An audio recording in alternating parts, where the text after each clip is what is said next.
Hey everyone, I'm Tassinix, and welcome to Plotting and Scheming, the Grand Arena Focus podcast, centered around the top 100 of Kyber 1 for Star Wars Galaxy of Heroes. Once again, I am joined by my regular co-hosts, Dagger, TJ, Sasha Aisha, and Fatal. Gentlemen, solid week for me. I had a legitimate round versus You Can't Say in round 1, where I lost. And then, as a mark of triumph, the game recognized that it was greatness denied in round 1 and fed me 2 Erodiums. And then, so that was how I managed to come in number 2 for my bracket for the week, which is just hilarious. And remember, I was pushed out of bracket 1 by these Erodiums coming in. And now I'm back in bracket 1 where I'm facing yet another Erodium. So, that's what's up with me. Dagger, how was your week? Well, the last couple weeks of 3v3, I had a rough time being available. So I was in a position where I got to go 3-0 this week. And how do I say this? I felt favored in every matchup by a fair amount. Yeah, I think so that's I didn't a fair have to thing to say. I didn't have to change much. I didn't have to scout much. I just looked at my opponent's roster, was like, oh, okay, and just moved on. Yeah, fair enough. All right, well, DJ, how about you? How'd the week go? 2-1. Just tried too much stuff. Instead of going the safe route because we streamed, but that's not calling for the excuse of it. That's just how it goes. And in doing so 2-1, I'll take the hit where I learned it, but I learned a fair good amount, and I'm hoping others did too during your stream.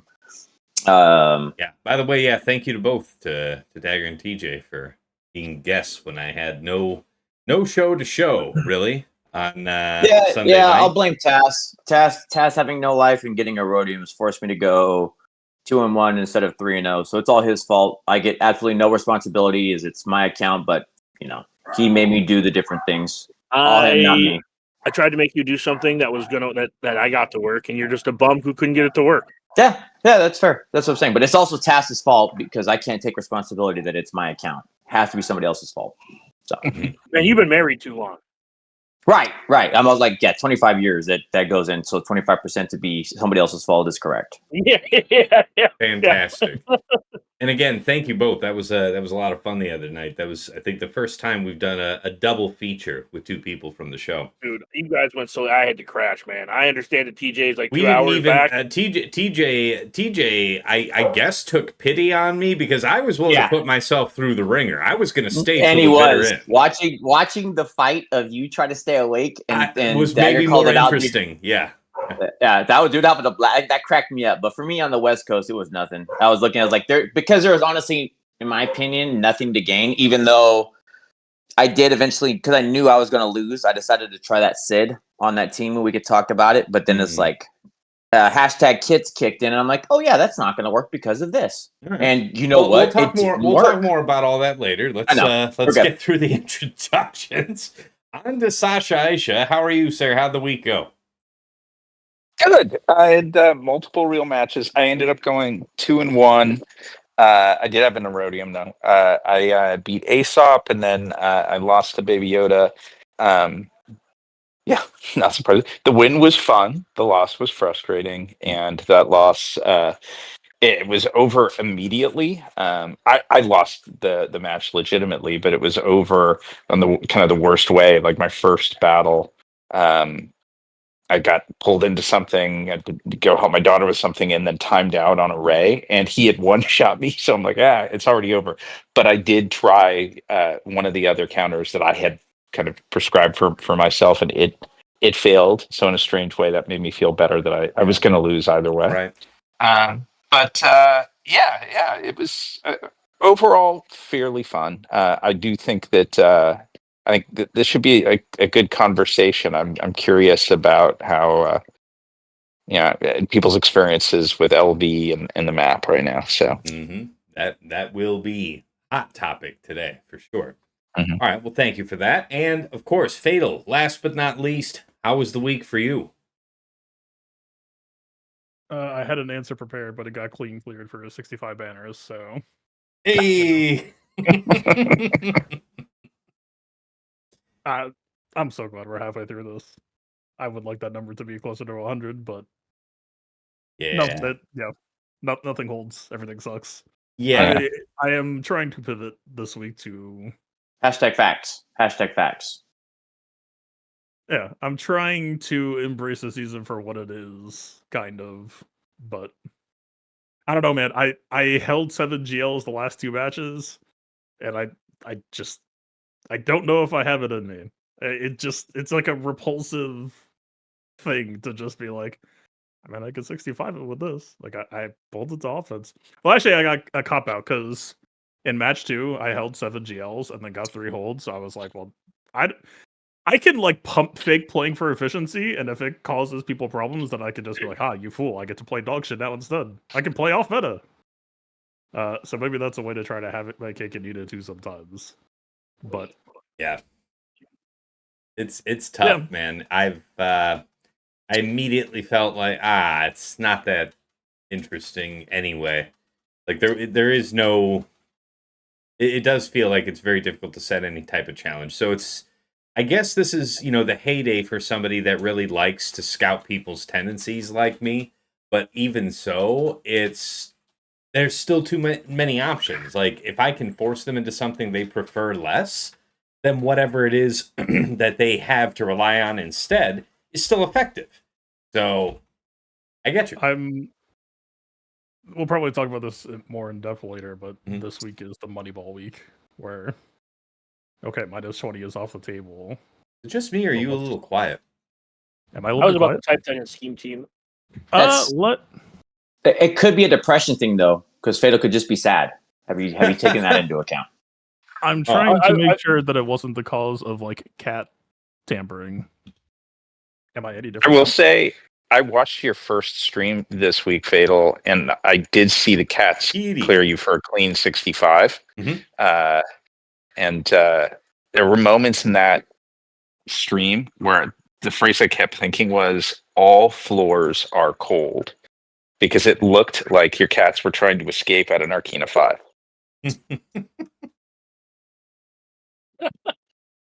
It sounds a little better, Fatal. But I was also going to say Yeah. this absolutely feels like it's 2 or 3 on defense, or 7 or 6 or 7 on defense. Like, Yes.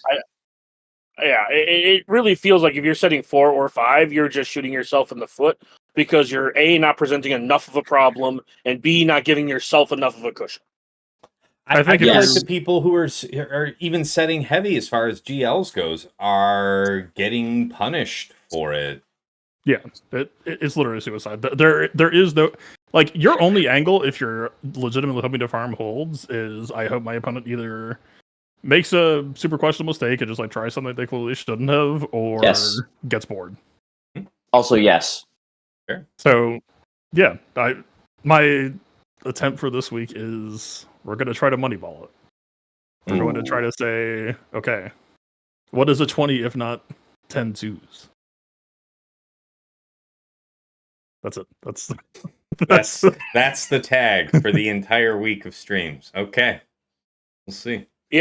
Fatal's going to 65 everything, and he's going to hope that you burn 1 to 2 banners on every fight. I got it. There you go. Wait. Fatal is going to do this? The fuck is this? That's not what I'm here for. Listen, the statistical batting average of me actually keeping my shit together and not fucking around in metas like these is like Also fair. Also confirmed. This is Yeah. also hashtag confirmed. Yeah, I will do Mox my me best playing- to try to The behave cat myself. will keep The- you the- calm. The discipline is only there until you get frustrated. Dude, Mm. it's literally the this is bullshit meme. You just throw down the cards. Fuck it. We're going here. Mhm, mhm. You haven't tried anything yet, Fatal. It doesn't matter. I'm already done. It's We'll more see. just like, I mean, it was like match 3 where it's like, I mean, there's a Atreus sitting right here. I won the second match, but I lost a Zori versus Trey in second match, and I was like, do you really expect me to just like, because I was pretty sure I just like misplayed second fight. I was like, do you really expect me to like not run this fight again just to like be sure? It's like, okay, I won it. It wasn't a 65, so I just like auto lost the match, but you know, it worked. Fair I feel like enough. we're going to get into this with one of the later topics as well. Fair enough. All right. Well, speaking of which, guys, let's jump right into it. First up on the meta analysis is Lord Vader, Tales of Woe and Valor. I have nothing to share with you on this because I had only one legitimate round, and you can't say did not whale out for the dark side clone. So he only has like Oppo at relics. So I have nothing to say. Dagger did tag me to make sure I pulled up some footage. So Dagger, you want to walk us through your Seer versus Lord Vader? Yeah, so this was mostly this was inspired by I set SOK on defense week one, and then just like decided not to pull it because I was lazy. But this cleaned up a preload. So I was like, if this can clean up a preload with just Tarkin dead, I wonder if this can kill the entire team. And yeah, it turns out that if you just go straight after Lord Vader with, Maul, I messed up. I probably should have gone all in on Lord Vader with the rock. And this is non-scorch. I just want to call out non. Yeah. I literally even said the Tarkin part. I literally said that. Yeah. But well, we know why it's going there. But this is where this topic goes out, and why I'm also very saying poorly. So this might have some. I mean, the people who didn't 7-star right away are probably going to have it 7-star this week for most of the people watching this show. Yeah. So this is kind of not like a really real thing. But this is my fight of the week, or my well, I have another one in my back pocket, but this was my fight of the week, and I'm glad that we had footage of it because this was fun. Because going into this stream, I did not have an answer for that if that didn't work. And that worked. So I didn't need to figure out how to 2 or 3 or 4 shot it. So your results may vary. TJ did some other fuck shit with like Star Killer, like a dipshit. Yeah. I took a much better comp and lost, but I'm definitely the better is arbitrary because yours didn't win and mine did. Therefore, It's not better. I did lose my verse full team with Scorch team versus your non-Scorch. I am absolutely the dipshit. Yeah, for sure. But I also see. But what's funny enough is I got another one of us. We all know him. Plume sent me a video of him taking on same team, same construct, my team, and him getting the win. So it's like was so that then here? That's same exact team, same exact setup, and him winning. But then it's like, is there a varying factor between the two people? Is it like because they were all relic 9s as far as I know, and I can double check it. But it's like those are the pieces where it's like, did I get unlucky? His died, if I'm not mistaken, and I don't want to share because it's not mine to share. If I'm not mistaken, but his Scorch just died by reactive damage. It's not like he really had to go anywhere. And then you just watch the team. So like what we saw with Daggers with non-Scorch, this is with Scorch, but the same effect is that people were just falling over before he actually had to do anything. And I believe that was also with Applecron. So it's I don't know what the piece is going to be, and I know we brought it up as a topic, but it's like, man, that's a frustration of another time. And while we're discussing this, I just want to say, when you're looking at the breakdowns versus this team with all the clones from week 1, it looks like Leia might be the front runner for the answer. Yeah. It's very problematic. Yeah, no, I want to make a better one for you. Let's go non-GL. What about a dash, and you just have JML as your 5th? A dash Sana team with JML is having good stats with Sonicron right now. I'm not seeing any battles of that. Go. Well, it beat mine twice, I will say. That's what I'm telling you. I'm like, I just went like, are you Ace shitting Up me? and Baby Yoda both used that against me. Dash, the Dash Sana team with JML's your 5th. And again, lead? Yes, it's the dash. There's You're taking. no, sorry. Bam. Right, here's filters for Relic 9 on screen, guys, for Lord Vader. Lord Vader, clones, Omicron on Scourge, all Relic 9. Yep. There it is. That's what's happening and then look what you see come down a little bit, right? Because that's what I was like, let me look at data, and all of a sudden here's a BAM lead, and you just put JML, and I'm like, man, that is making me a sad boy. Yeah, so I mean, what's the breaking point here for Leia on that? Fundamentally, this is a weird argument position to have to take, but I mean, if it doesn't work without a GL and it costs a GL to do it, at some point, is it a problem? No, but it was just funny that I would expect the SLKR. I would expect the Leia. Well, Even- SLKR is like 65 to 70%. Like, it's not great. I'm gonna say I think your results may vary. And I'll go to the piece where I did the backup. The best versions of like Slacker are like in the 60s. Fatal did one, and I would say go look at a Fatal. I think Fatal did I'm a very not arguing good. that you can do it. I'm not arguing that you can do it. I'm arguing that you will do it. Crucially, my entire team was modded for health in the first week, and I had one that was like 63 banners, shockingly easy. Also, crucially, I'm not using crew. If I was holding crew for offense, you would 100% be the clear choice there. I don't think it's crew.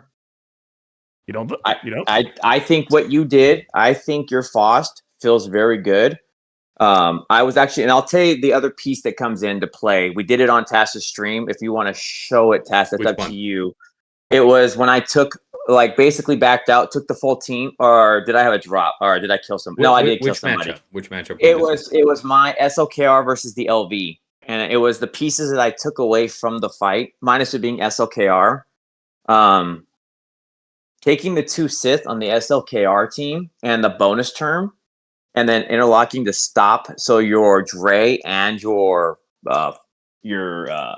Red get to come in. Dude, felt really good. So good, I took a full team. This, with that bonus turn of interlock, I felt great. And it was like no crew. I would expect the crew, and I think you're right, but I watched your fight, Fatal, and the assisting that Foss was calling in was awesome. And again, it doesn't have to be the SLKR. And I'm not talking about that choice. It's just you're pushing in more of those crits. That Faust felt great. One thing I will say is that when I watch people do this fight, I see them pull the trigger on the SOK ult for like a 2-turn ult a lot more, and I think that's really good because it gives you the reheal with Dre. So it might be something to look into if you're trying to keep your I could think you're right. You know why I didn't do it, honestly, Dagger? It wasn't because it was like I didn't feel like the food was left. No, there was nobody who really needed it. I looked at where it was at. My Foss was already dead. Everybody was in protection and health. No. Your Foss was alive when you didn't ult. Oh, you're saying for the events? Okay, I was like, yeah, I'm saying that I did go. So it's that being a possibility. I'm just saying I've seen a lot of people short ult with this team because you get to reset the heal with what's your nuts. That I could see that being it. I just like the call out from the Foss because I watched Fails and I was like, plus crew got used for. I think Foss is mostly superior to crew in this fight. I can see why it would be crew, but it's like I did like your Foss use, but I also had a good use for my crew at the time. Let's hear Fatal's advocacy then. So I mean, I'm assuming a large part of it would have to do with immunity, functional immunity to dots. I mean, that's kind of why it leaned towards crew, plus also like kind of the stun control, I guess. But not faulting anything for what you said you found, but this has been my number one complaint with Foss ever since years ago. Is there's just so much RNG that like I would just be concerned or curious to be like, well, how often are we getting good Foss matches versus how often is it like, because we're talking, isn't he like a 20% for like a 20% to call SLK or something like that? I'm pulling him up, but if anyone knows off top, I want to say like the chance of calling Slacker is like 25%. I'll pull it up on the screen here. Whenever Faust uses any ability, he has a 50% chance to call a random ally to assist. Okay, so and he has 65% counter chance, so it's a 65 for a 50 for it's a 25 for it to be Faust. Which, like, granted, if we're just talking about ult charge, then that isn't necessarily like you're not complaining necessarily about not getting SLK assists, but at the same time, crew also offers guaranteed crits that are guaranteed counters that will like always call red for some value. So I don't know. The problem I run into with crew is that when crew counterattacks, you'll frequently lose advantage that allows him to lose taunt a lot easier. Fair enough, but if that's a concern, crew re-ups advantage where Faust is not, and Faust can also counter. Not consistently, but he can do it.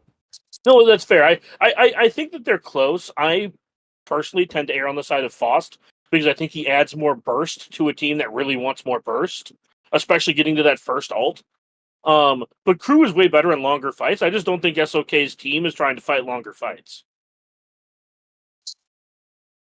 I will be continuing to use Foss for this week. The biggest difference is I believe I pushed him over to protection primaries, so that will hopefully.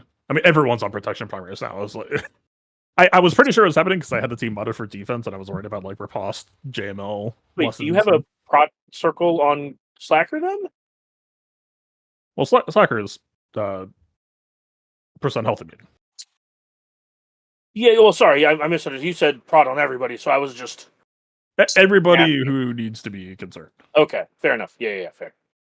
Yeah, I've got Faust's hopefully better built out. That I'll see if I can try to replicate the 63. Although I don't like I was talking about it, and it's true about like the whole like the short ults resetting Ray, but also I would challenge I've been challenging other teams recently on their like normal play patterns.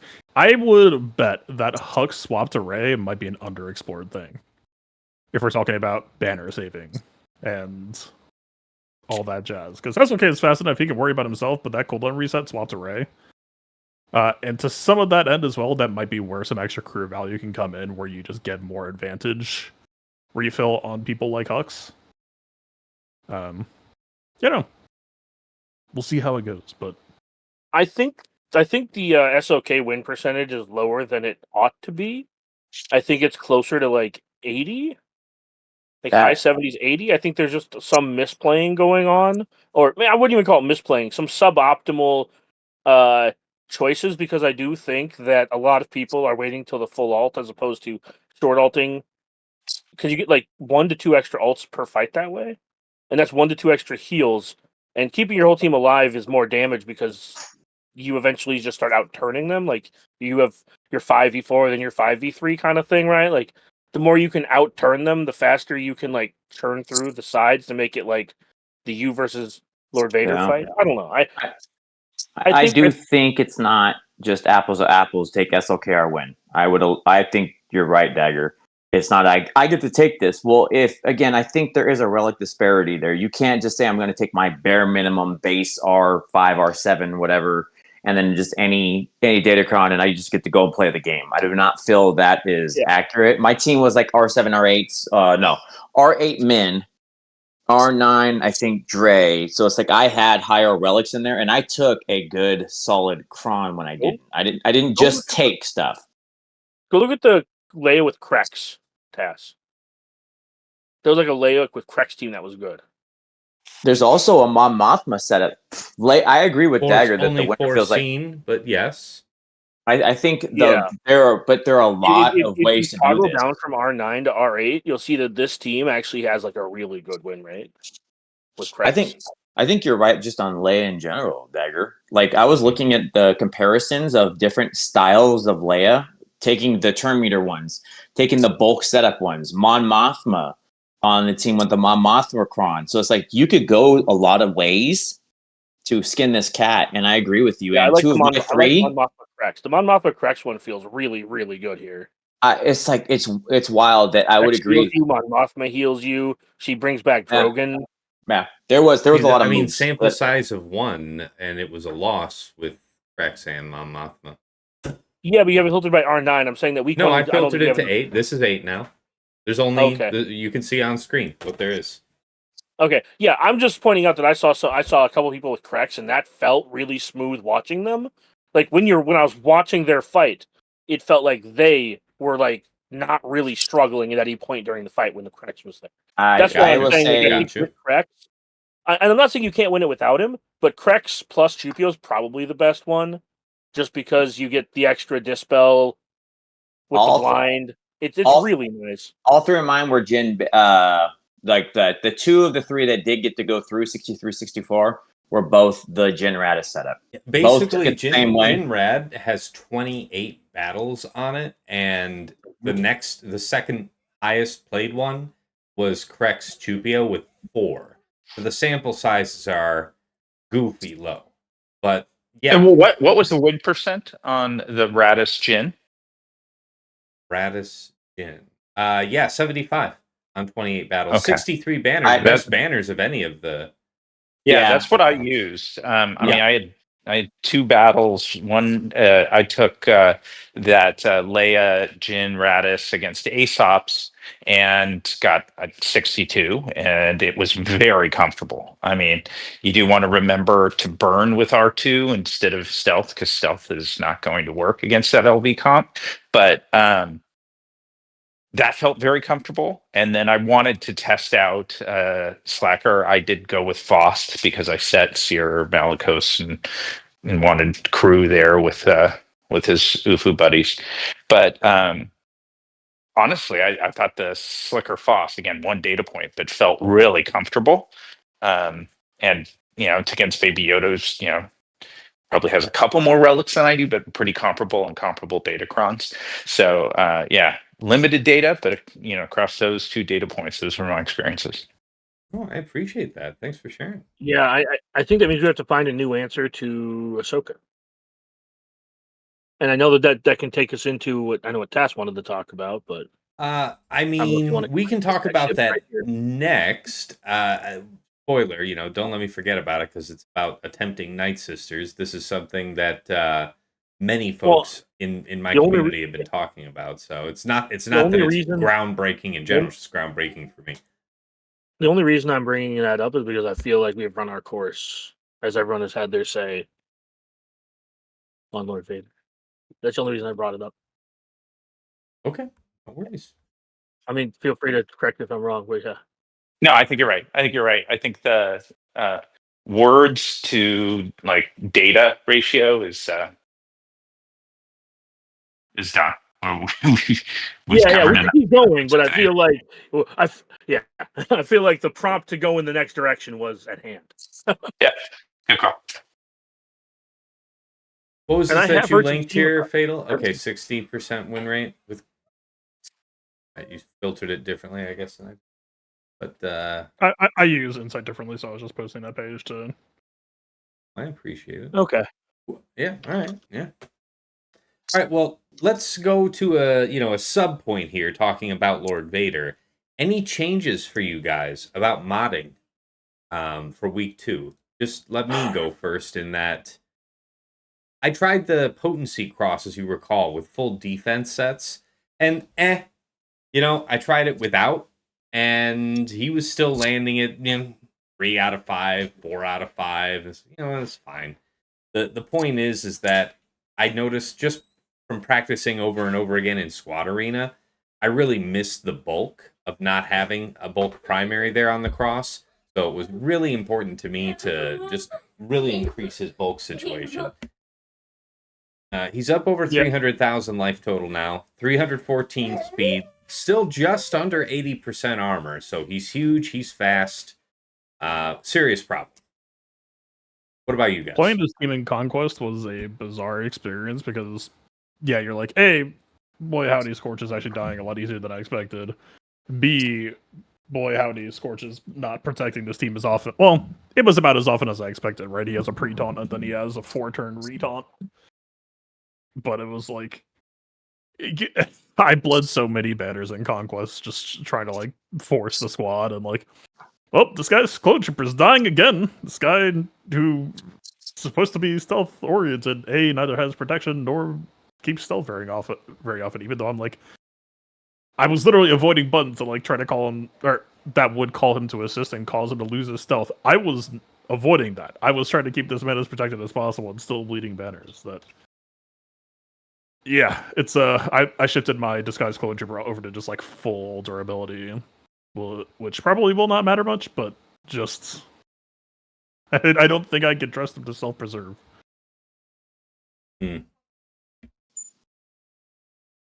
Fair. What about the rest of you guys? Changes that you're thinking about? Observations from fighting it? Looking over your own history, seeing what people used to clear you? Any changes? Literally no Not on my changes. front. Literally no changes.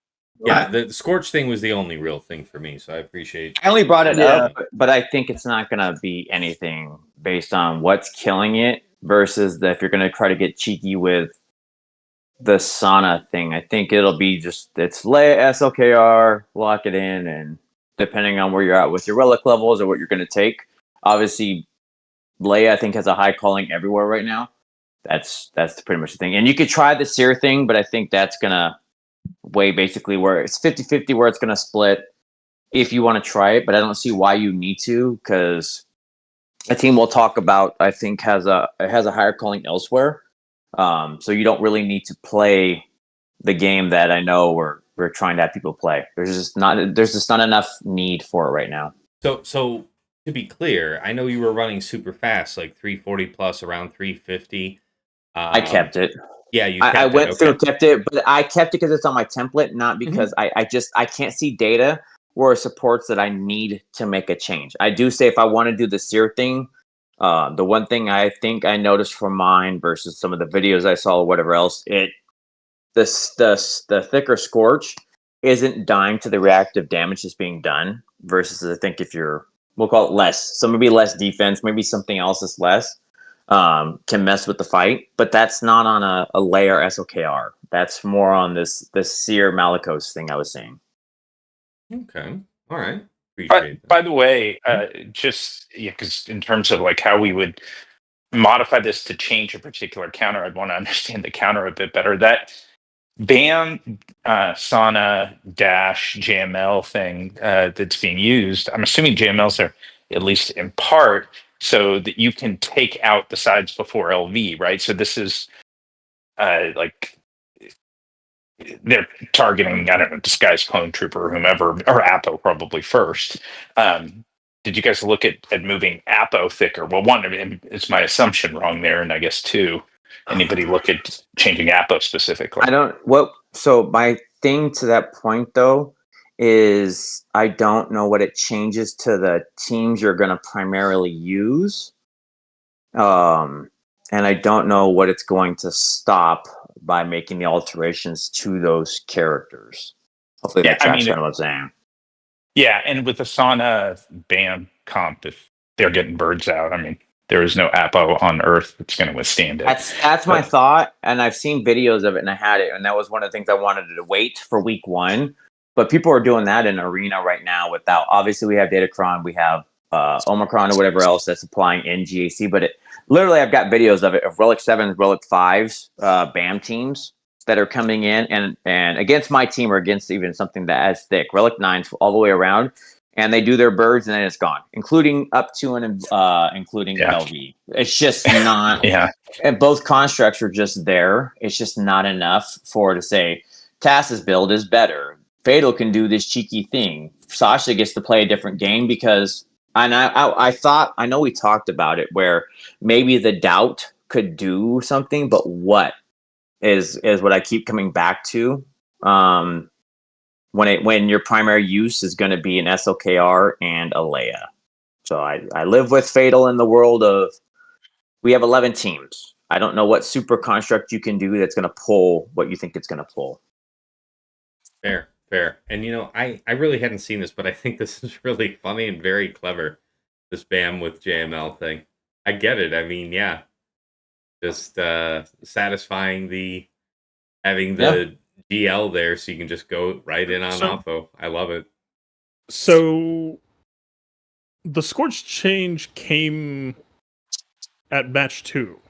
Yes. Are we positive that Right. these matches are post Scorch change? yes, yeah. Mine were like Oh, it okay. that Baby Yoda data. He used it against me, and that was round 3. So how does it work? Because it doesn't matter. Like the Terminator is blocked from the start of battle, which implies that he was just sitting there chilling with 0 evasion for a lot of turns. How does this make sense? So JML basic or Flux opener, I guess, does ability block to like try to buy some time, I guess, but Yeah, I guess. I mean, you're right. This well, no. I guess like maybe if you're trying to like bam bonus turn, but then also how does that team heal? How do you get back to those 63 banners? Yeah, I don't know. Am I crazy? I, that for one, this- just think they're all just here. cheating. I at mean, this you point. can see what happened was Look at the timing of the fight, though. So I get your point. 40-second fight. The That's- key you didn't component get was to do. non-participation. Yeah. Yeah, It's- this is a 40-second fight, but they would have been TM blocks for the first 40 seconds. So there's no Sana ramp. Yeah, they can't gain turn meter while they have dots, and the Son of Kron relies on you gaining turn meter to gain all that stacking offense. 21 stacks of birds. Is basically going to kill done. the whole team. It's going to kill. Okay, I will show you happily of a video of a full L9. Well, wait a minute. Doesn't it work because of order of operations? The turn meter gain from the Kron would kick in ahead of the leadership. So level Abilities 3. from Yeah. Datacrons No, kick the in dots ahead of that Lord leaderships. The dots But that you're- Lord Vader puts down when he takes a turn prevents them from gaining any TM. How does he take a turn if the order of operations though is you're Lord not Vader even goes taking, first on the entire team. Hang on. you're not starting the fight with him going first. Scorch at the start of battle applies 2 locked dots for 2 turns. Okay. I will perhaps the locked dots aren't accurate triggering that LV. Now that's true. Or- Now that's true to what Fatal said. Uniques and Datacron abilities execute at the same time, so that makes sense that it's canceled. But Lord Vader lead says people with dots can't gain turn meters. So if those locked dots are there, Lord Vader should be able to see them, and there's no turn meter gain. But then Yeah. are you gaining turn meter before the dots apply per the? If you get the preload, Yeah. sure, but that's only 1 TM game Yeah, practice. that TM game might go out. Yes. That's Yeah, like and- 25% extra offense, and that's it. What's the Yeah, timestamp and on this fight? That's why I'm What's saying what? if you're What's the timestamp on this fight that we're looking at? Or what date stamp? Here, let's open this one up. I can tell you, Baby Yoda did his maybe 5-6 hours before the end of round 3. It was long so did the it- last day. yeah, look at his fight. How did that fight go? I didn't get to see it. It No, was- like on your history, how long did the fight last? How many banners did he get? let me take a quick look. Because I am with Fatal here. I don't think 1 proc of turn meter is going to be enough for Bam to one-shot the entire Lord Vader team. This guy did this on round 2, Fatal.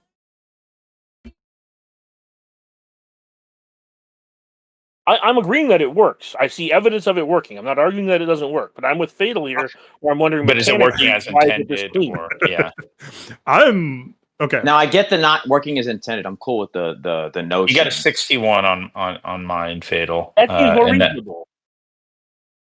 Something is either bugged or we have entered the territory of a cheater did not get the memo that the strat got patched. I'm not defaulting to assuming that. Like, more likely, maybe something is bugged, but like, JML does nothing to solve this problem. You can't gain TM for 2 turns. Like, this squad has like barely any protection regen. What are we talking about here? So you're correct if everything's working as intended. I'm pretty confident that there's some glitch here, and it may well be that it's those locked dots are being treated differently or not applying LVs unique the way ordinary dots do. That would be my That could guess. I'm okay with that being the case. I think we're. I only see 1 fail out of everybody else. So to your point, Fatal, only 1 person failed this. So I would like to know, was it 1, 2, or 3 on the fight? I think that tracks. You're also seeing where the numbers do start to go down. So it could be what you're saying, and that it tracks that you're getting the 60, 61, 62. I'm just trying to versus- figure out the 63, 64s because 61 kind It of could be the tracks. round 1. Yeah. Also to This I think Fatal 63 kind of was in saying- round 2, but I don't see something higher than 63. No. The thing fair. I'm trying to Anyway. navigate here is like, it's a 40-second fight, so this isn't like a scramble. But B, I was like, okay, maybe Bam bonus turns and you're like buying time through dots that way. You're not getting back to a 63. So I don't know. I'll see if I can get someone to set up a test and like maybe there's a bug that CG needs to fix. If it's not bugged, Could it be in the sauna thing again that it was before? Could it be in the sauna portion to help push with it? This is showing. maybe the My only Datacron is somehow like reading TM games that is like happening even though it was blocked. Could like be a possibility. Okay. I don't know. Like enough people are doing it that it would be crazy if it was actual cheating. Someone's probably just Right. here. Well, and the people But- who are doing it doesn't make any sense. For Well, sure, well- it's a record scratch moment of Well- like CG's change should have fixed this. But Agreed. if we so why is it seems to me like there's no reason why the 25% turn meter shouldn't happen, right? Because the Datacron that's ability fair. and the unique are executing ahead of the Lord Vader thing, and it's the Scorch unique plus the Lord Vader lead that shuts off turn meter game. Yeah, you get one. And engine fundamentally, meter. JML would never outspeed LV without the 25% TM. Yeah, I understand how the fight. Look, here's the thing. I understand how the fight works functionally. I'm trying to figure out how one Bam Birds one shots the entire team with one turn meter proc. Gotta believe that one had decently high armor penetration that got the 63 banner, so Yeah, like well, over It's true damage. 140%. It's true damage. So armor pen doesn't matter. So I agree with the not whole team.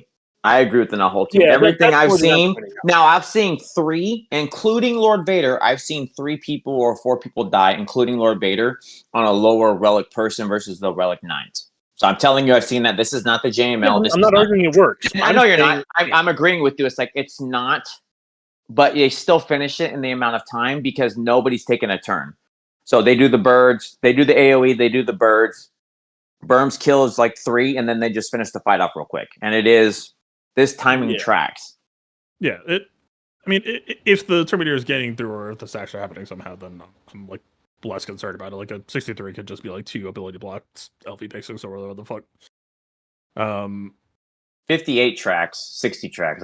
So I understand the logic behind what you're saying. Yeah, I'm more wondering about the actual damage output from Bam himself. As somebody who's tried this a couple times against other teams, like you need like 4 to 5 procs from Bam to get him to one shot like teams. You know what I mean? Like with one proc, I'm not sure that's enough.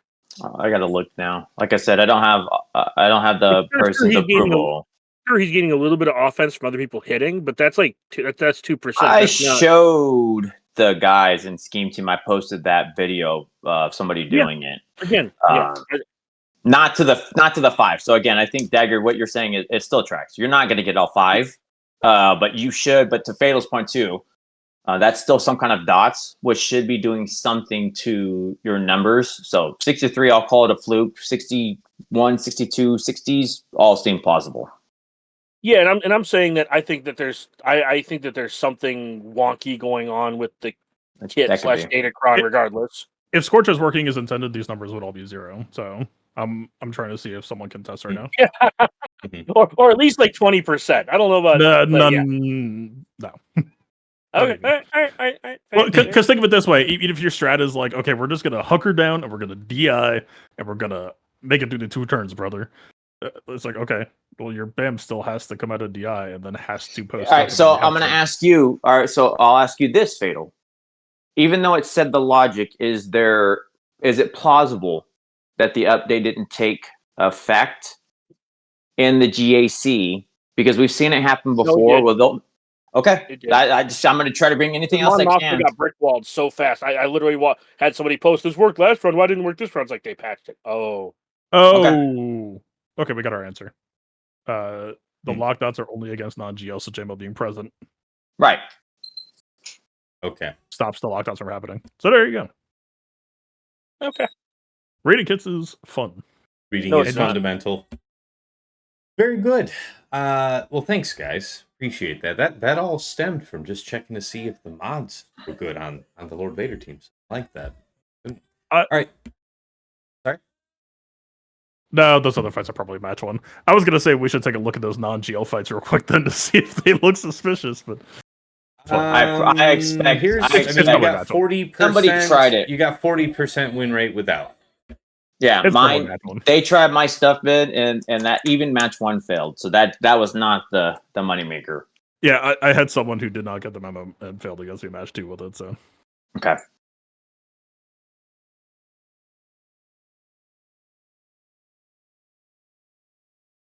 Anyway, life is just a lot easier when you just start heck using everyone to make it for your own not reading kits. It's just so much better. I will just say that I'm still like annoyed that this team exists, and we can move on to Great Mothers now. Well, I mean, CG effectively achieved what they wanted, right? That you must spend a GL to achieve whatever bullshit you intend to do. You paid the Yeah, tax. and even then, like you're gonna do it at like a 60 to 80% clip, unless it's Leia, and then it's a little bit better, but still go fuck yourself. It is a little sad that you look at JML and you basically just say, "Hey, go be like the fifth wheel with these scoundrels," and that is legitimately his highest use in the game at this point. Yeah, the other annoyance I have is that they propped up Lord Vader like this when he didn't need it. When we have C and JML who are like worse than most of the Triple Omi characters. Yeah, I fucking said it.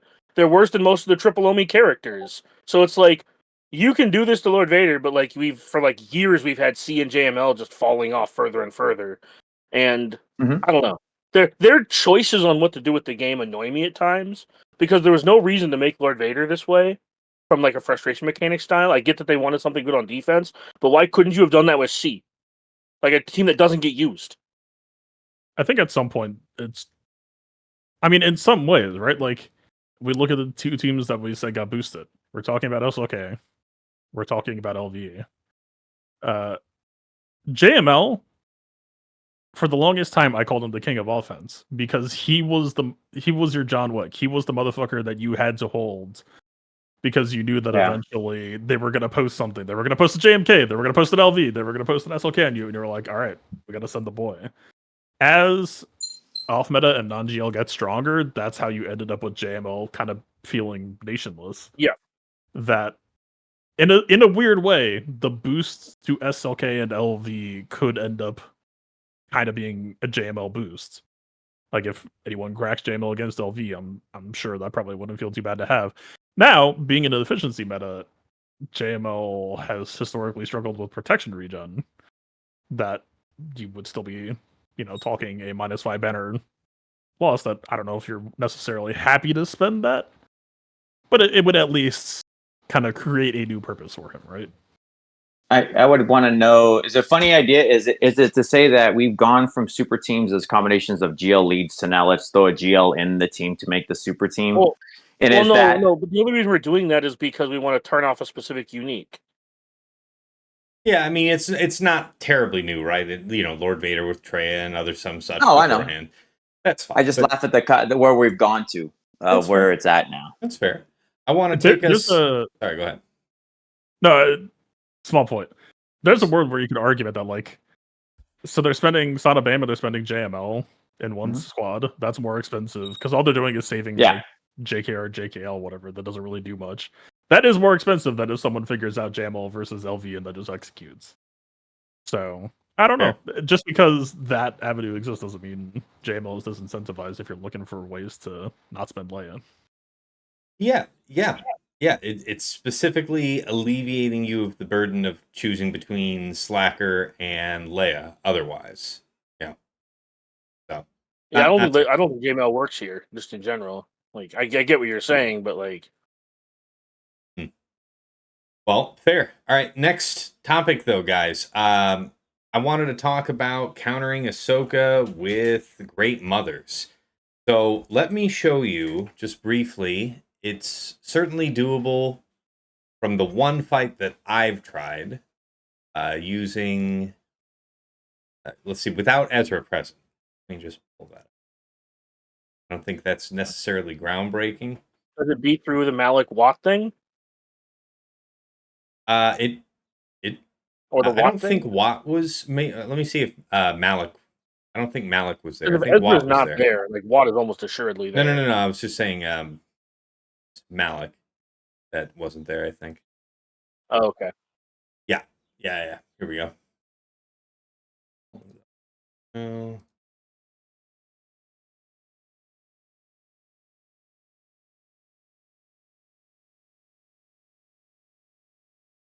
So yeah, discussing with some people on my Discord here, they definitely had a consensus about going in after General Syndulla. You're blessing There's in no this situation. You're blessing Morgan, but if you're going against the team with Exile Ezra, you're wanting to bless Spirit. Sorry, you're going to say something? Oh, I said this team is like straight up ass though. Yeah, it's sample size 1. It's the only sample I have to give you. I'm sorry if it doesn't make you proud, Dad. No, I'm not saying that. I'm saying like yeah. It's the If you best told I me Great have to Mother's going to offer. beat this fight, I wouldn't have to think like I wouldn't have to know that this was like you talking about this beating this team. I wouldn't have to like know that this was a counter to be like, oh yeah, I could see that. But what if it's with Ezra though? Okay, I can- so If I it can beats see- Ezra, then yeah, it's good. well, So, go ahead. or do you have stuff to say first? I've been following this counter being developed for like months, so I have. Oh, then I'm sure you've got a lot to say. fantastic. Yeah. The only other note I really wanted to add on top of just this bit of footage was folks were recommending a certain turn order. You wanted to have both Great Mothers and Morgan faster than Exile Ezra. So whatever the Great Mother's speeds are plus 30 from her leadership to consider. So I looked up the That's right. fastest. Ahsoka doesn't give speed, does she? Hmm? Ahsoka doesn't give speed, does she? No, she does No. not. Her leadership does not. Yeah. Her yeah. Datacron gave a rise, which gave like plus 15, but that was it. Fair. Yeah, we don't have that for the moment, but that would definitely be something I would not think about. Anyway, I looked Also, up. Please, sorry, not trying to overdo it here. you're good. Exile does not stop light side TM Datacron for anyone except for Ezra. So technically speaking, if you want a speedly solution right now, you do have a window. Or like even once Set 20 goes, you could run Heracron if you really cared about trying to get out.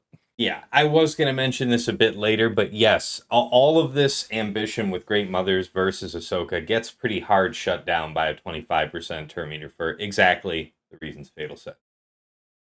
Anyway, I did look up the fastest Exile Ezras in the game, and some of them are up there, like 384, 386, like that, but those are folks that are in Kyber 2, folks that want to do it for the sake of doing it.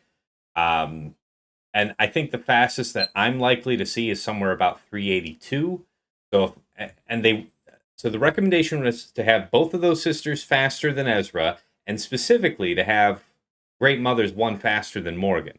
So I pushed Morgan to 355, Great Mothers to 356, and now, tell us everything you know, Phil. Okay, so there's a few moving parts here. The main beat that I would want people to take away is you have a roughly 20% chance for Spirit to get dodged by Ezra. And Yeah, I didn't mention that. I was And told you it was should. mandatory That to was a have the very accuracy important arrow. piece. Yeah, As so I say, I that is did. a very important piece you gave me. I did switch him into it now. So yeah, I'm sure. Yeah, please continue. I think even with the accuracy error, I think the number is still like 20%. Is it? Okay. Yeah, these people were on accuracy error to begin with, but it was, I think, just Ezra with the GSE Omicron and the double mastery gain and blah blah blah. And did I hear correctly from somebody earlier that this isn't there an accuracy gain from Great Mother's leadership? Somebody was telling me that doesn't work. I think it's on the unique. Yeah, so it is basically, the unique. Yeah, Night Sister allies gain 30% accuracy. So what's happening there? We suspect, or someone else suspects, and I've read it and I'm repeating it to you now. Accuracy is the internal CG name for potency, I believe, and that has been reported multiple times as they were, passionate about this counter and excited for it. And I believe it's giving potency right now instead of accuracy, and it's not getting changed. That I think, if this were to get changed, you would have consistent guaranteed Ezra hits. I don't know if it's going to get changed. Cross that bridge when it gets there, but yeah, that's kind of my final position on why I never pulled the trigger on embracing this, even though. Okay. Yeah. Yeah. That is a big caveat. Yeah, because I expected that this was going to work. So. Yeah, so you end up in this weird position where, I mean, look, man, if you're talking batting, this is a very baseball heavy podcast. What the hell? If we're talking batting averages across an entire season, 80% win rate is like, would you be happy going 7-2? If the answer to that is yes, I don't know. Like maybe this is still worth considering anyway, just as like a possibly pick up an advantage. The other concern I would maybe say is at least on Insight, it looks like the banner average is -5, so you would have to weigh whatever benefit you gain from saving a Yeah. Ahsoka counter for what you can gain elsewhere, because we're kind of in a meta where I have actually started leaning towards, God, I hope that they use off meta because it will bleed more. Or not always, but fairly often. It's a cool thing, it's a very fun thing, but those are sort of my two buyer beware, where you end up in a weird position where if you are worried about the 20% loss rate, that means that you kind of have to build in backup plans that kind of make you question why you run it anyway. Like, Yeah. because Yeah. But from what you know about this fight, so I appreciate all the cautionary notes because I am dissuaded. I feel a bit deflated, but I think you're doing a good for us all here, so I don't fault you for it. As far as you know about executing it, though, I think folks are still going in after General Syndulla, or who is it that they're going in on first when they're attempting this against the full team with Exile Ezra? Or are you just? No, you're just trying to bop Ezra first, aren't you? I'm gonna be honest, I have no idea because I never actually. Because I never pulled the trigger on it, I never looked into the actual execution myself. I just knew that the crucial point was, does Ezra die? Yes, no. I'll look into it. I know some videos have been floating around on my Discord and others, so I'll check into it. But I think you are. I mean, it would make sense that you're not really trying to have Ezra do stuff. The whole point of being faster than Ezra is to stop him from doing backup plan, like getting that whole thing rolling. Not that would All I matter know for is Doom. all I know is if Ezra dies, you're clean chilling. It is a good counter. Yeah. So, Yeah, I still feel like it might be somebody else you're mass assisting off rip because you're not mass assisting Ezra. Oh. I'll have to check into it though, but appreciate that. TJ and Sasha, I don't know if you had any notes on this one. TJ, I know you were updating your template for setting up the Night Sisters with this, so you and I both might be trying it, but any other comments here? I don't think so. But I also think the 20%, be it whatever the standard 15% BS that it'll apply naturally in game, does kind of track. But also, to the piece that I took away from yours is it also still makes, if we do want to set this on defense, can possibly make the fight even harder. So even if you don't go with this, that was the other takeaway. If I can do what you were talking about and we can set it up, speeding them up to do their stuff feels awfully gross. Yeah, it doesn't feel bad to have them in a tip-top That was shape. what I also went off of. Yep, that was what I took it away, is like there's double gains here of potential counter, and maybe this makes it a lot harder with what you would normally use. Very fair. If they're still very reliable against non-Ezra Ahsoka squads, then the fallout of that is you're facing really nerfed Rey comps.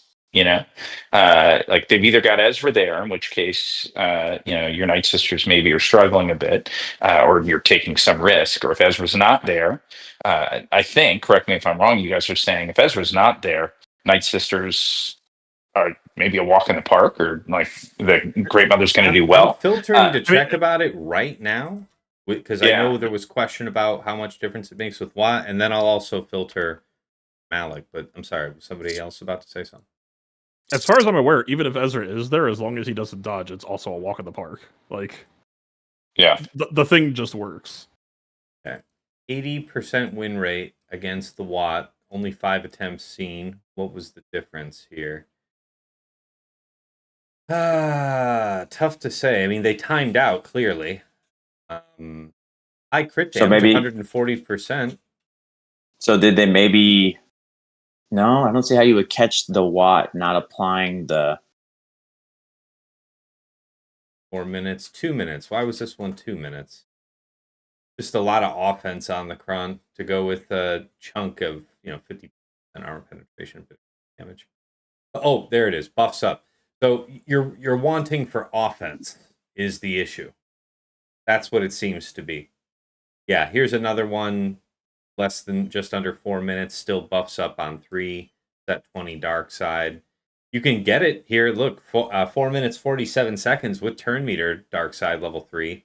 High armor penetration, some crit damage besides, but that's pretty tight. If you want it to feel safer, it looks like you want buffs, dark side buffs from set 20. this is total speculation, but it could also come down to a difference between Spirit Bless versus Morgan Bless. That maybe True. Spirit Bless chunks through the Watt tech. That's true. And I'm of the school that I think Spirit Bless is generally better. And I understand you get your one good, quick one shot out of the way with Yeah. Morgan, but then you really want for momentum from there, in my opinion. For a variety of matchups, I rarely prefer Bless on Morgan. I don't know if anybody has any resistance to that. I'm woefully underprepared for this topic. Fair. I'm sure I could take to my server and find them later, but yeah. No worries. All right, guys. Any other matchups that you were familiar with from the end of last season that, maybe the implementation of a set 21 Datacron shook things up for you, made it difficult? Did you have any upset fights like that?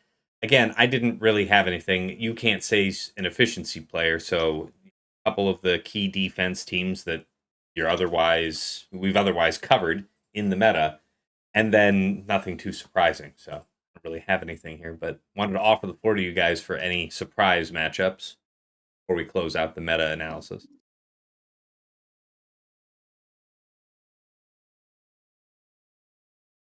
All right, I'll take that as a no. You guys are straight on it. So yeah, not a lot surprising in the meta, I think. I mean, we've had all this discussion on Lord Vader clones. That's certainly the biggest shakeup here. Now, I would normally take us to best attack and defense of the week. We spent a lot of time here on meta analysis, and I don't want to keep you guys too terribly long. Are there any other fights that you guys wanted to highlight, just in general? Because I know most of us would speak to something here that we already covered in meta analysis. But throw it out. Throw it up. It has nothing to do with my history, but Mhm. I possibly have Bad Batch beating Lord Vader clones that I will be testing this week. I watched you doing it. I am super I was excited lurking for in this. the shadows, munching my popcorn. I look forward to seeing what you find there. Are you prepared at this time to share any details on the underlying theory? I mean, the whole entire Discovery stream happened live. It was a cool, natural occurring moment. So really, all that's up in the air at this point is: are we still comfortable against Scorch Omicron? I tend to believe it will not only possibly be fine, but actually help a little bit, because the scariest thing that can happen to you is a Scorch making himself uncrittable. If he just if the Scorch happens to be too weak, that he drops down below 90%, I think is the threshold, or 80, or whatever it is. So your Bad Batch being too good is the worst case scenario. That it's 50% health and protection. I don't think that's too high to surmount, and I think that will comfortably make sure that I can pop him. He gets 10 bulwark, but the turn order was already built that it was we put 10 heads out easy before the snipe, I'm pretty sure. So Okay. Yeah, I think it will be a fun diversion to get through the season. Yeah, I look forward to seeing it. I mean, just what we need, another team to punch up into today's current Galactic Legend meta. Yay. Also, crucially, I was in contact with CGB, hey, is this something you think should be fixed? Haven't heard back on that front. I don't know if they do think. Oh, they wouldn't tell me, but they haven't made a post about it. And also, they asked me to test without Datacrons on either side, and I won without Datacrons on either side, which means that this is a neutral positive matchup. Crucially, Wrecker was consistently dying with no Datacrons, but this means that this could apply to future seasons, given the push and pull of whichever squad gets some toys to play with and which squad does not. Yeah, I mean, I hopefully when we talk again next week here, have some really solid observations, conclusions to share about what makes that tick for you. Because I know you had some conclusions at the end of your stream, but obviously, like you said, you need you need the Grand Arena testing to really come home with it. To be extremely clear, this requires very specific speed order and modding and turn order, and also, I know I said it works with Datacrons, but playing against Apocron, you want your own cron to be sure. Don't try this at home. Please do not try this at home, or at least if you do try this at home, enjoy the -20. You will not win, I promise. Dangerous brew. Do not attempt. Very fair. All right. Any other, highlight matches for you guys, defensively, offensively? Throw it on out. Defensively, I called it out. We saw it worked, and it's been consistent. The number one is to me, that's not the normal stuff, is the Balin with the Bros. Has proved, because it requires such a sturdy team, is the one I will call out. But it's, again, I would call it in its own way a super comp, because you're tying in both the 25% and then the 2. It just requires very limited teams. Anything outside of those limited teams, you are in for a bad time. And that stayed that way true of literally almost anything I faced. They would use it elsewhere, and then they would come against that team, and if you don't have the prescribed counter, well, call prescribed, you are in a lot of trouble. This is not me prescribing a counter, because I don't know if it actually works against the super team version. But I also tried Bad Batch against Balin this week, and it was like hyper overqualified, which is what I expected for them. But if you're tired of posting Bad Batch on defense against 65 by like JML or Bo-Katan or whatever have you, it's not a 65 necessarily, but I think it was like a 63 at least, and maybe you could adjust your gameplay for 65. Nice. Good one. Any tips or tricks in using them there against Balin? It's I don't know if I have too much matchup specific. It's more so just about like Bad Batch fundamentals, which if it's a squad you're not familiar with, I could give like a quick TLDR, but basically you have to pick a target and stick to it. So like, don't try like. I don't recommend running Batcher, but like even if you did, like you don't want to be like, oh, I can ignore Taunt now and go after. Like no, I just like drilled through Balin, I'm pretty sure, and then drilled through the next person, and then drilled through the next. I recommend a turn order of Crosshair first, and then Omega, and then Hunter, or at least that's what I did for Lord Vader. But I think it just feels fantastic that I'm just going to do it more often in general, because you get the Crosshair self cast into Omega cooldown reset on Crosshair to finish himself off. But yeah, no, it's you just got to learn. Which fifth? I run OG Omega over Batcher. Her assists, I think, just feel fantastic. It's good damage. It's more target practice, which she just adds to the feedback loop of just making Crosshair gain so much turn meter and so much damage. And yeah, she's just a feel-good pick. You definitely, Omega lead is good. Omega lead will keep your Omega crit immune and stealth, but that's not to say that, like, if your Wrecker isn't up to stuff or whatever, you can be reminded sometimes that, oh, my Omega can't go captive. So, like, my Omega with all the LV testing was Relic 8, but just for the fuck of it, I took her to Relic 9 just to try to juice her damage against Scorch Omicron. But yeah, no, this is truly, like, for as much as people clown on Omega, she's got the good damage. She'll throw out 400k happily. Just an excellent feels good character here. And but you're investing in that it's not just a simple I have stuff on it. You're pushing back the relic and the investment on to make sure that that's aligned, correct? I tested against all Relic 9 on the LVE side of things, and the mods were not like, it wasn't like testing against personal account, but the mods were a lot better than as usual for my squad arena. But I mean, the takeaway for most of the characters is it's either 3 or 4 protection primaries on most everyone. Crit damage triangle on Omega and Crosshair, but like that's. Well, I'm referring to the Omega, right? Because a lot of times for us plebs, when it comes to it, there's just no calling. Not Fomega, OG Omega. I agree that she's now like a good thing for the target practice and everything that's going on. That's why I'm asking. Is like your actual Omega OG does need some kind of setup and love and care, right? It's not just I'll take my old school one and it's just going to work as expected. Oh yeah, no, I mean, especially if we're going LV hunting, I have her. I believe it's 3 protection primary. I think I gave her the defense set just to like make the remod easier, but I do have defense set, crit damage triangle. I think mine's about 280 speed. That's not like the LV counter just worked. That like I picked random arbitrary speeds to start, and I'm not saying they're crucial. I'm just not breaking it because it didn't need fixing.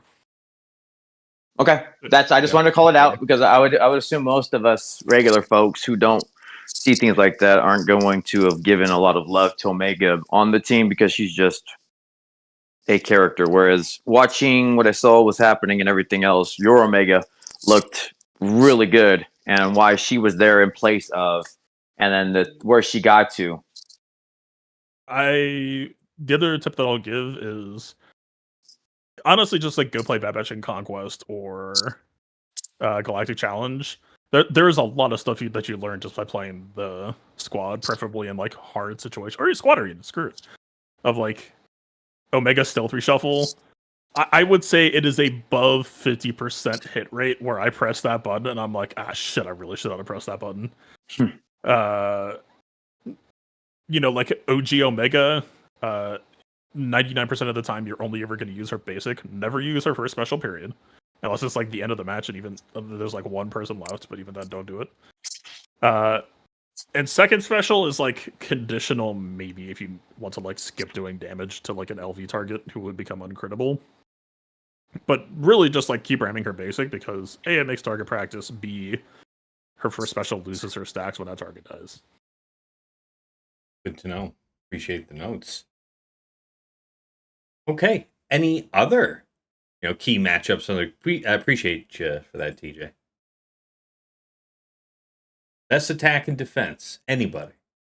Last chance to throw it at the wall. Yeah, timed out with Gungans versus Balin. Where was it? Hold on. The counter stuck. Showcase your shame. Thank you. Thank you for being willing to step forward and offer a conversation point and then getting immediately punished. Don't worry, guys. I had to clean it up with CLS. It's okay. Yeah, you did. Yeah, he did. You timed out. I just lost. I didn't know this was on the menu. I would have taken this instead. Yeah, I think all of us ended up deciding to do this dispel here first, and I do feel like that's the best move. The cleanse, the self cleanse. No, this counter was good. I will probably use it in the future. And if Taft hadn't ran his mouth with at the end of the fight, I would have just finished it and hit confirm. To be fair, there was alcohol involved, and also Tass also swirled his glasses very well during the fight. I thought it was very good. I was tipsy. Tass was hammered, and this was the outcome. It was great. It was great because you were talking a gang of shit like, this is fine. I could just have easily used something else. Like, you got it down to just the one guy. You want to back out and prove it?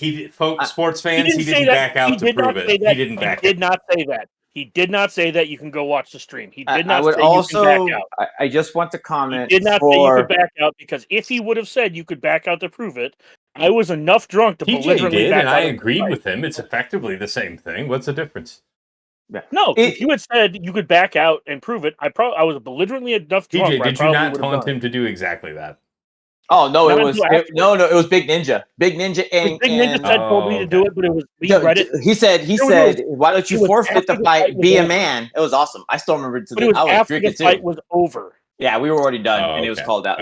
Or we didn't see it when it was happening, and that's when I made. This revisionist history in this stream is ridiculous. No, it's not revisionist history. It's that I'm sober now and I was drunk then. So memories, your mileage may vary.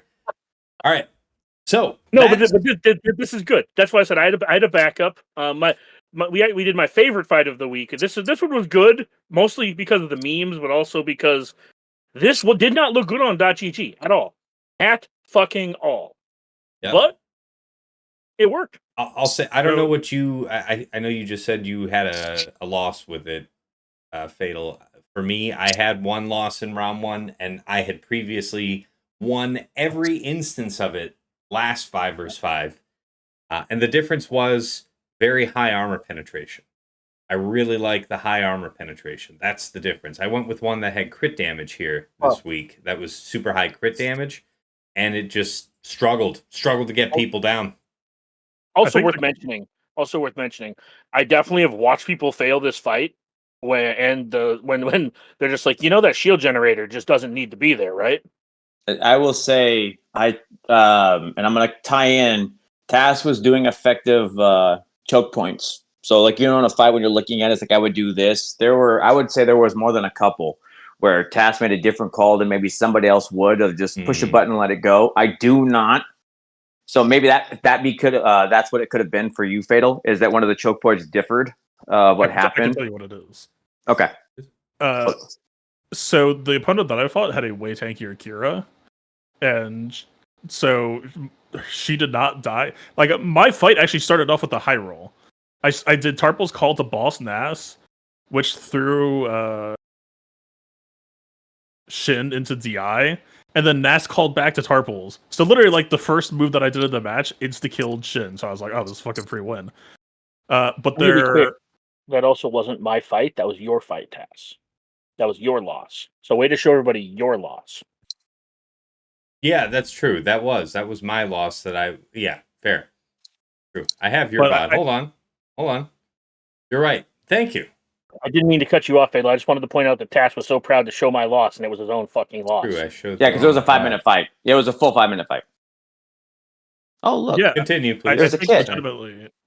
I think if Kira lives, I think if you just got Kira built to, like, be alive and in the mix. Yeah, I'm not exaggerating when I say she just fucking -9 my generator one turn. I was at about, like, 10, 11 stacks, and then she just went, bat, bat, bat. By the way, you're all dying now. Enjoy the fucking...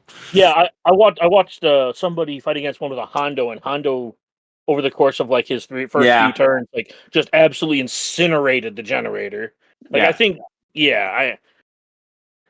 I definitely am. That's one of the terrors going in. Like, I think like this is going to almost always have like a 15 to 20% fail rate, because Gungans will almost always have that to a degree with any team with a dispel, because it's like dispel your taunt, go after your generator. Okay, 1 in 6 times you just lose because your generator's gone.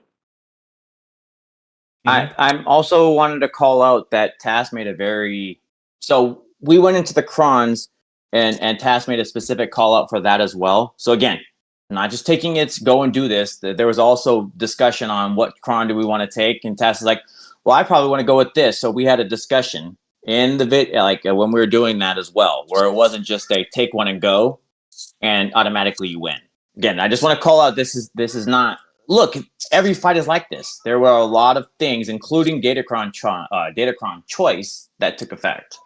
Oh, and really quick, my favorite defense of the week was also round 3 against my Balin, where he failed with Jabba. Yeah, and I saw that TJ had holds with his Balin against Jabba, and he ran the double mercenary, the mercenary brothers. What did you take? I placed the Mercenary Brothers. Okay. We had this long ass conversation. Yes. He was very effective. As I was talking shit, you were absolutely drinking. All my idea. Right. That's exactly how it started, and I told him to fuck off, and then eventually he owned up to it. But I wanted to succeed where Dagger was right. It was placement of the combination, to me, had a good effect. It wasn't just, we're going to put everything here. So him and I talked about it. Team was... The reason why this is my favorite defense is that he Gunganed my Omega team, and based off of .gg, he should have flipped those. Right. Yeah, people, like I said, this is why I called it the team of the week for me. It wasn't the other stuff that we all knew. This was my thought, this was going to be the one when we were going through everything we were talking about, because even last 5v5, this team had limited counters. You didn't get to just be disrespectful to it, because it wasn't just Balin, it was super Balin, in my opinion. And come back to do it again. I know we talked about Race On and other things. It was just by the time you got to here, if you didn't have any of the good stuff, you were just out. I know the fight is still very much real, even without Kira present. What do you all think about focusing Kira first if Kira Smuggler Cron is in? So I will say I faced that, Fatal, and I think there's real validity. So the one thing I talked about for Kira Smuggler Cron's in, she's DI'd, right? Off rip. But you could, so you go for everybody else, but the minute you can, you kill her. Okay, is what it is. Yeah, okay, fine. Usually, but she has 25% 9 times. I'm going to be honest. I don't think I'm going to be doing this counter again this season, so I don't think that's going to be something I have to care about. Oh, I will have Bane available. I will have Bane available for this team going forward, so I just won't have to worry about whether. Anyways, just. So I wanted to call out to your point, Fatal. One of the teams where everybody saw now on screen that I timed out with that team. See, it's a shit counter. Yeah. You watched So Gas lose, and then you watched me time out. It can't possibly be good. So one thing I saw Fatal, because I did face that with the Kira setup, because that was the other strong one, right? Seer holds good merit. I need to tweak the setup for it, but I did it because I didn't have Java setup or anything else. The Seer, and I took Kylo because of everything we were doing. It seemed to fare pretty well against that comp. Because she gets the 25% 9 times out of 10, she gets to a point where it can be pretty quick. She was one of my top priorities, and then just making sure that Honda wasn't last. Okay, Honda being last is kind of a dick. I mean, you can still do it, but you just don't want to play with it. But Sear still takes it. But again, I don't know if your Sear is on defense, but I went through all of the counters that are going to work out, and Sear can be pretty risky, but you don't need to have, like, Maul is the real hero for me, in my opinion, on the Sear team. For what I saw is the piece, and I took 9th and Kylo. I didn't even have crew, and it went fairly well from what data I found from last season, and it still tracked. Mm-hmm. All right. Well, guys, let's turn towards takeaways and final thoughts. You've had 1 week of combat. I had just 1 round. My lessons learned here, I think that Great Mothers on offense felt great. I want to start practicing more with Queen on offense as well. Setting her right now, I did it because I just didn't feel like I had any place for her in my offense. I had everything else covered. And then it's like, yeah, but I just don't want to be serving a free 65. So that's something I've got to rotate. Major Queen strategic. is so fun to beat. Sorry. The Queen team, I did it on your stream. Yeah, Zara started it. That is so silly, dude. Like, I'm sorry. Like, watching that team fade away, dude, is like, again, relic disparity. Yeah. That was the silliest team. And then right now, I even did it on your stream. Queen's killing Reynes. Anything else you try to do that is not Ezra, Queen has a place for it. So she's like, her calling is huge on offense. And I'm sorry, I'm not giving you a 15-second fight to destroy my Queen team. That is not just that we need ridiculous. more options for taking on Ahsoka Watt, but Queen takes that on pretty well. I think Stryker did that in the week 3 stream here. There even was a nest with an Escron in there, and it was, no issue. So yeah, I have to get more comfortable with that. I will say that one of the things that's cool about Queen is that she kills a lot of teams. The one thing I find myself with both Great Mothers and Queen, to your point, is I could use them on offense, but I often have cheaper teams that are equivalent banner-wise. Like, if you don't put Ezra on your Rey, I could use Queen. Or I could just use Starkiller. Yep. But better banners with Queen. It's literally a 65. No, it's 65 with Starkiller too. You just don't be dumb. It's the other one, like Queen. Also, Zareth, I guess, put out a video. People are doing this Java dodge stuff, and honestly, it's just bad right now. Everything takes everything out, and the calling for what you get for it is better banners. So sorry, I know. Again, I didn't want to cut it off. But go ahead, Tad. Sorry. No. But that's one of the reasons why I kind of want to set both of them. It's not because they're not good on offense. It's like that's the problem. What can you set that doesn't get 65? At least Queen has like one option that does it, but like they were going to 65 it with Great Mothers if they didn't have Saw, right? Like it's one of those things where I get annoyed by like the meta because like what can I set that's not going to get like ran the fuck over in 5s? And it's like, well, if I hold, Fatal said this about 3s too, where it's like if I hold everything because it gets beaten for 65, I'll just set the bottom half of my roster, right? But it's like at a certain point, it's like. Yeah, Queen's great on offense. Great Mothers are great on offense. But unless Great Mothers does end up beating like really good versions of Ahsoka, right? Even if I have to remod, I will. Whatever. Not a big deal. The thing I'm talking about is like if it punches up to something, fantastic. Otherwise, it's like you can just rot on defense and people can Malgus you or Reva you for 64, 65 for all I care. Yeah, because I don't need. It's a tough spot to be in, and I'm not trying to say what you're suggesting is wrong. It's that I've not been getting any results one way or the other. I think that's kind of just been our complaint about this current meta that we've been in last 5s and now again here is that you don't really feel very much rewarded for having whatever you consider to be an effective defense. So again, I think it's just going to be down for me about the scouting, see what kind of choices I might make. But actually, on that note, I've really favored setting a choice bottom front wall without Galactic Legends, without the super teams that I intend to set. I've been doing that for a few seasons, 5 versus 5 and 3 versus 3, and I've largely liked it. But I think right now, in this moment, I think it just I'm better off offering lesser teams. You know, those those same teams that I'd have bottom front.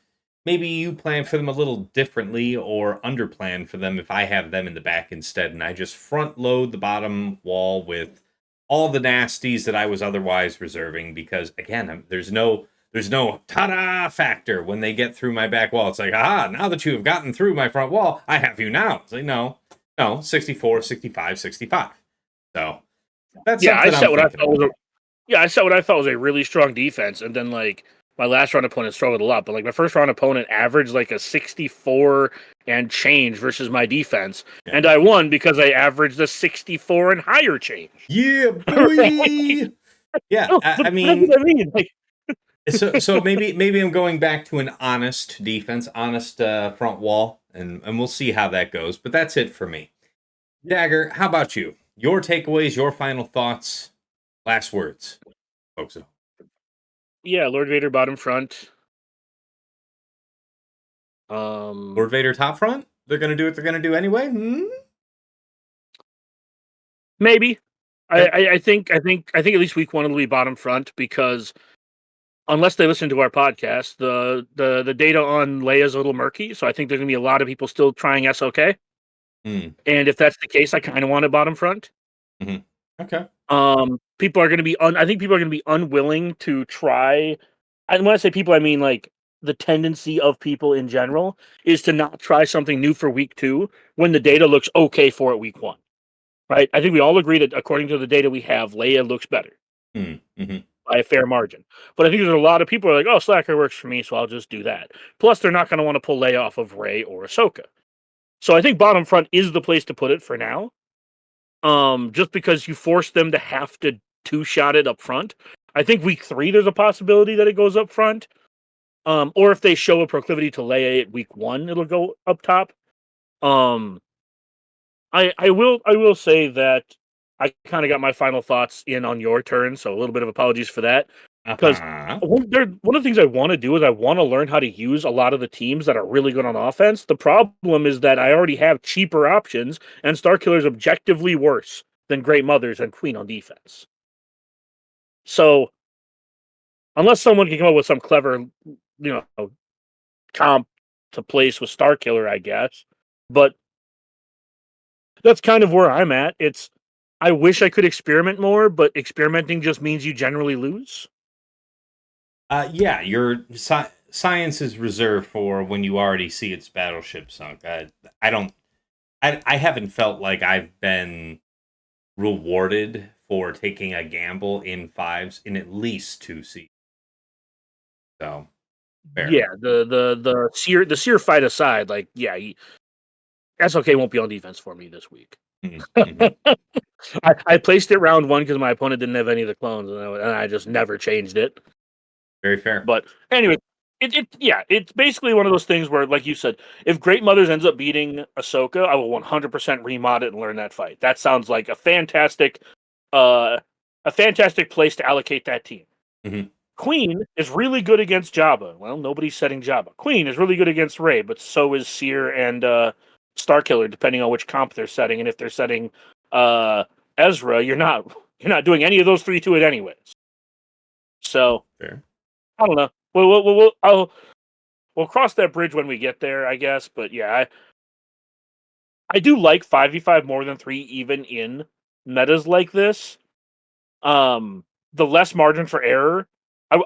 Sorry, I'm being long-winded here. The last thing I'll say is the having to be more efficient aspect does make me a lot more cognizant and a lot more aware of choosing teams a little more efficiently and then drawing fights out a little bit to make sure I get the most out of their banner regen.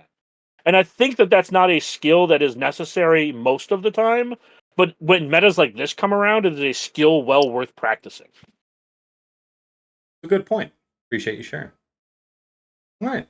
TJ, how about you? Your takeaways, your final thoughts, your last words for the folks at home. I feel like there's a reason to do the super comps here and there, and maybe there's some room to play with some other things as we finish off our sunset, the set 20 or whatever, the purple set, as I'll say, as a layman's terms. There might still be some fun things to do. I'm pretty sure we're prescribed to what's going to do what we needed to, and I guess there's a reason to do Queen on defense or other things, but their punch ups are pretty high right now. So unless you're setting the super comps and willing to risk setting what you'll need for offense on defense and say, let's play the game and see who gets it via that 20% or the 50% average in game, that's kind of where I'm at right now. Okay. All right. Anything else on that? Don't that Queen. I'm sorry. Don't set Queen, It's just that Queen team. Go watch the video. It's Yeah. If you have the stuff for it, it's a lot of fun. I say try it if you see it. It doesn't hurt anything. And Dabbot also, or Dabbot, the Saw team also feels pretty well prescribed if you're willing to take the risk for good banners. I love seeing Stryker using Saw to basically one-shot that General Grievous team. That was pretty funny. I don't see a lot of Grievous, but pretty funny. Yeah, I think Saw is going to be useful in offense no matter where you have it. So at this point, it's like you can just Saw this, I guess. I don't know. I don't view that as like a major trade right now. Right.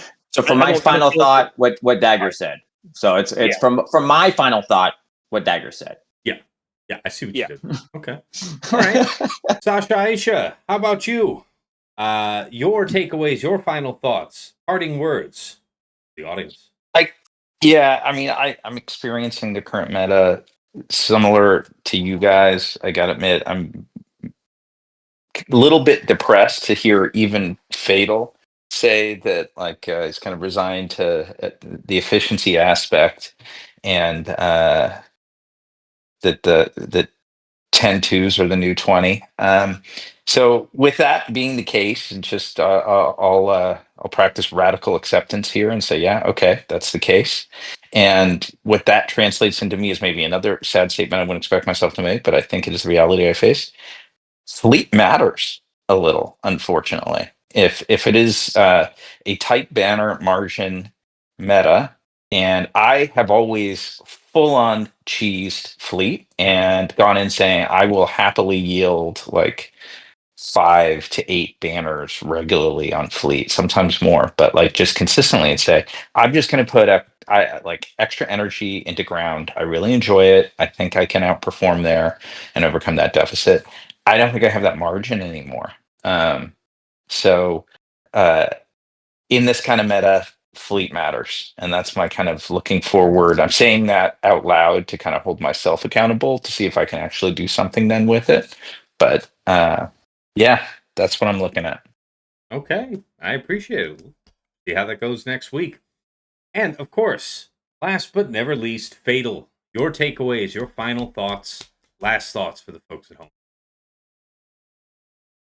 Yeah, it's what we thought it would be. It's not really bothering me at this point, just because we've been here before and been through it since, and we know when it'll end. Well, I guess come back in a week and we'll know for sure if it's going to continue or not. But hopefully, the next set will not be more of this.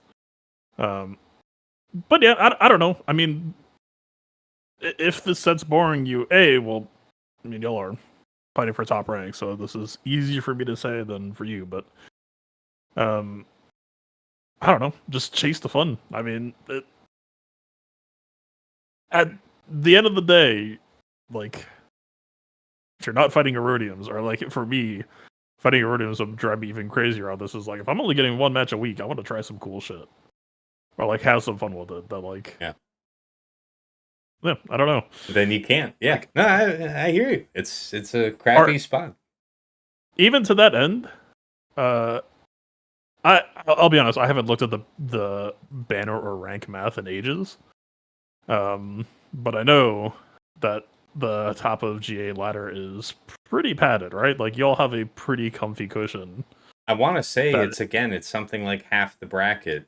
Here, I'll take a look right now. Half the bracket is Erodium. He's talking about your actual skill rating buffer between between the top guys. Yeah, here it's tough to eclipse the top guys.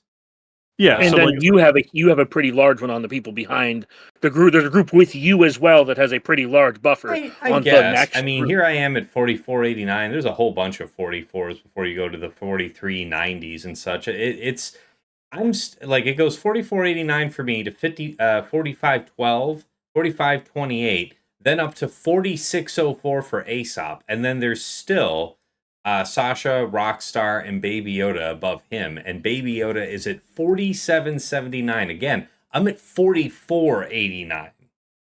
So, yeah, padding indeed.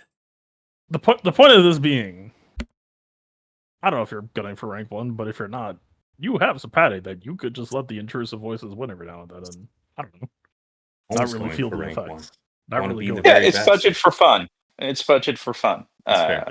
And yes, Sasha's over here like, no, Tass is never going to get number one. But you know who has gotten number one and had it for like 2 years? There's a guy in this chat. keep going, Fatal. Sorry. You haven't been there, Tess. Sorry. I just realized my rank is like 473, so that's maybe lower than it should be. But you can maybe have a little bit too much fun. But yeah, I don't know. I like there's stuff I'm looking forward to trying this season, even if like match to match is pretty disappointing. And I basically threw 2 matches last week, knowingly just to feel something. But I don't know. I did some research and like I didn't build an offense plan, but I built kind of a defense plan of like, okay, here's 11 teams that are just like kind of performant that I wouldn't normally think to try. So okay. I wouldn't say I'm like defense theorycratic or curious of the results, but like when my opponent clears, I will see how much they bled and we'll be able to be like, okay, I spent some time. Did that actually lead to anything or no? Okay, probably not, but maybe. You know, anything to find a spark or try to get through this. I get it. I do. Well, we all look forward to seeing what you might be able to pull off here this week. And as the only other content creator on the show, where can the good folks find you? Twitch.tv/PlaybookTV. You can watch the contradiction of me simultaneously planning an efficiency offense while first timing Bad Batch against LV. We're looking forward to it. All right, guys, I'm going to go ahead and wrap things up. Of course, for all of you watching at home, you know that you can catch me live at twitch.tv/Tassinix. I also simulcast now for my YouTube, Tassinix Gaming. If you're wanting to find out when I'm going live, join my Discord community. The link to that is in the YouTube profile. I think it's actually in every video link as well. But regardless, that's where to find out when I'm going live. If you haven't checked out my YouTube channel before, you should. It's got some other Swugger-related content there that I think you'll be interested in, including Datacron set guides on the current sets 20 and 21. I make those with Aesop Rock, one of the winningest players to ever do it. Got the mod guide videos on characters and factions that you've asked about, a how-to mod guide series, the JC Omicron tier list, bunch of stuff there. So check all that out. Of course, it is a rebroadcasting point for this very podcast, Plotting and Scheming. However, the show is native to Spotify, and wherever you find the show, check out the description. There is a link that you can use to plug it into your preferred podcast program and follow us there. Regardless, though, anything you enjoy on the YouTube channel, please do give it a like. Hit subscribe on the channel if you want to see more. Really appreciate that support. And if you want to go above and beyond the Call of Duty, there are a few other ways to do so. I do have a Cash App that is $Tassinix. I have a PayPal that is tassinix@gmail.com. And of course, if you want to get some enhanced scouting power for yourself, early access to some of my content, and some other cool little fringe benefits, you may want to check out my Patreon, patreon.com/Tassinix. For any upwardly mobile Grand Arena player, there is something there of interest for you. At $5 a month, you enter the Tass House at VIP access level, where you get early access to the Plotting and Scheming podcast. You know, it's coming out to our general audience 8 a.m. Friday mornings, but patrons are getting it as early as Tuesday night, within hours of us recording it, so you get the edge on that first round of the week. You also get early access to the Datacron set guide videos. There are occasional odds and ends that I make for patrons, and those will show up there as well. But crucially, you'll also have a dedicated text and voice chat on Discord where you can usually find me lurking. So pop on in, say hi. Thank you so much to Andrew, Banja, Deadpool Cow 28, JJ's Productions Twitch, Jobin4527, Miasmo, Mus Ross, Rays Malvis, Sam Vimes, Sheepdog 47, Squed, Stark Strategy Gamer, Sweens 14, and White Wolf. Moving on up to the $10 a month tier is VIP Access Plus, where you have a bundled Patreon membership to me and to your choice of either OmegaBot or Hot Utils Patreon. OmegaBot is a tool that I highlight at the start of my streams. No other tool gives you such a powerful at-a-glance sense of what your opponent is about for offense and defense. Anybody can use the tool to scout their opponent's last week of history, but only patrons can build out a custom report with any number of weeks. You can have a downloadable HTML version of it with links embedded that you can click to go right back into swugga.gg and Insight, further reducing your scout time. So, really nice tool there. Or you could go with Hot Utils, Patreon, aka Chili. And what that tool is it is the best for mass mod management and loadout creation. Nothing else lets you move so easily between your Grand Arena, TB, TW, and Raid mods. You can use it like TJ and Fatal do to comprehensively remod your roster. You can slice through hundreds of mods in seconds, help your guild out in TW, whole bunch of cool little odds in it. But regardless, no wrong way to go there at VIP Access Plus. Thank you so much to Dobby, Esh Sotnikam, Meow for Me, Loon, Shake23501, Single Malt Jedi, Snack Attack, Striker, and Trouble Fingers. At VIP Access Premium, this is $15 a month for the Double Bot bundle. So, Patreon access to me, OmegaBot, and Hot Utils, all under one price. You can't actually get those bots cheaper a la carte out on the market elsewhere, which is why so many of my patrons say this is one of the best values in all of Swugga. So thank you to all my supporters here: Argots, Arj, Big Ninja, Duckstab, Darth Link, Dark Hug, Frick Frack Paddywhack, General Milan, Ibanek, Johnny B. Ottawa, Ev, Mini GK, Pills, Quig, Saldag, Sir Boss, Sophus, The Lost Womprat, Wilco, and Zoltre. And at the top of the list in Jester's Club Elite, the one, the only Nomad's Reaper. This madman pops into stream from time to time and drops hundreds of subs, thousands of biddies. He's done it many times, actually, over the years. So we thank him so much for his generous support.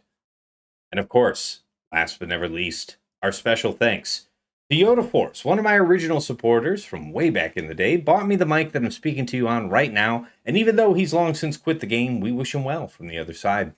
To Mrs. T, my wife, thank you for all you do in the background, whether it's furnishing me with alcohol or coffee as the situation merits on stream, or just keeping our daughter from ripping the place to bits while I'm trying to be halfway decent at a phone game. And of course, to my co-hosts here, I'm Plotting and Scheming, Dagger, TJ, Sasha Aisha, and Fatal. Gentlemen, as always, it is a pleasure and a privilege to record our show every week. Despite your busy work and family schedules, we get it done. I learn from you guys every week. Hopefully the feeling is occasionally mutual, but regardless, our community gets a ton out of the show. A lot of great discussion, questions, engagement on my server. I hear about it from other Swugger-related servers, so we're having an impact. We're making a mark. And I have you guys to thank for making the show what it is. Appreciate you so much. All right, moving back to wrapping up here. So yeah, we survived week 1. Not too much different than where we found ourselves at the end of last 5 vs. 5. With the major difference being Lord Vader, but he isn't really knocking it out of the park yet defensively. I guess he's complicated a couple of things that fight it, but I expect this all to get ironed out here over the next week or so. So we'll see what the post-mortem on week 2 looks like on our next episode. And until then, it's been real. It's been awesome. It's been real awesome. Take care.